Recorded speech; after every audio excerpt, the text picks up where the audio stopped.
বিয়ের আগে নিজেদেরকে পবিত্র করে নিয়ে না, যদি অপবিত্র জীবনেও থাকেন বিয়ের আগেই নিজেকে পবিত্র করে নিয়ে। কারণ অনেকে দেখা যায় প্রেম করে নিজেরাই কাজী অফিসে গিয়ে বিয়ে করে ফেলছেন, এটার সাথে আমি একমত না।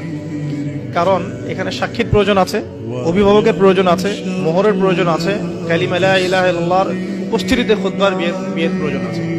এভাবে ম্যারেজগুলো যেগুলো হচ্ছে বেশিরভাগই আমাদেরকে জেনার দিকে নিয়ে যাচ্ছে, এবং দীর্ঘস্থায়ী জেনা, একদিন দুই দিন না, বছরের পর বছর থাকছেন জেনা করতেই আছে। একটা পয়েন্টস মিস করেছি, একটু টাচ করে দিই, যে বিয়ের আগে নিজেদেরকে পবিত্র করে নিয়ে নাকি, যদি অপবিত্র জীবনেও থাকেন বিয়ের আগেই নিজেকে পবিত্র করে নিয়ে। কারণ এটাই স্বাভাবিক যে একজন পবিত্র সত্তা আরেকজন পবিত্র সত্তাকে পাবে, এটাই স্বাভাবিক। অপবিত্রতা পবিত্রতা কখনো একসাথে হয় না, যদি একসাথে হয়ে যায় তখন বিশ্বযুদ্ধ লেগে যাবে আর কি। কথা বুঝতে পারছেন? নিজেকে আগে পবিত্র করে নিয়ে, আর পবিত্র করার জন্য আল্লাহর কাছে প্রমাণ করতে হবে যে আল্লাহ আমি তোমার বান্দা বা বান্দী। যখন আল্লাহ পাক দেখবেন হ্যাঁ আপনি সত্যি অনেস্টলি মন থেকে তওবা করছেন এবং পবিত্র হওয়ার চেষ্টা করছেন, আল্লাহ পাক সুযোগ করে দিবে ইনশাআল্লাহ।